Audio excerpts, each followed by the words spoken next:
గుప్పెడంత మనసు సీరియల్ ద్వారా ఎంతో మంది ఫ్యాన్స్ని సంపాదించుకున్న నటి రక్షా గౌడ అలియాస్ వసుధార ఈ సీరియల్ ద్వారా మంచి గుర్తింపుతో పాటు ఎన్నో అవార్డ్స్ను కూడా గెలుచుకుంది. గుప్పెడంత మనసు సీరియల్ షూటింగ్ లో పాల్గొంటూ అలాగే తనకి ఫ్రీ టైం దొరికినప్పుడల్లా కూడా వెకేషన్స్ ని ఎంజాయ్ చేస్తూ ఉంటుంది వసుధార.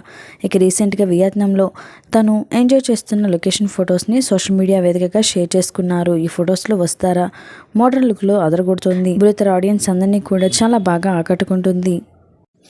ఈ ఫొటోస్ చూసిన గుప్పెడంత మనసు సీరియల్ ఫ్యాన్స్ అందరూ కూడా వసుధార ట్రెడిషనల్ లుక్లోనే కాదు మోడర్న్ లుక్లో కూడా సూపర్ అంటూ కామెంట్స్ పెడుతున్నారు. మరి వసుధార షేర్ చేసిన ఈ ఫొటోస్ కనుక మీకు నచ్చినట్లయితే ఒక లైక్ చేసి సూపర్ అని కామెంట్ చేయండి. ఇలాంటి లేటెస్ట్ వీడియోస్ కోసం ఇప్పుడే మా ఛానల్ని సబ్స్క్రైబ్ చేసుకొని పక్కనే ఉన్న గంట సింబల్ని క్లిక్ చేయడం ద్వారా మేము పెట్టే లేటెస్ట్ వీడియోస్ని నోటిఫికేషన్ రూపంలో ముందుగా మీ వరకు చేరుతాయి. Thanks for watching this video.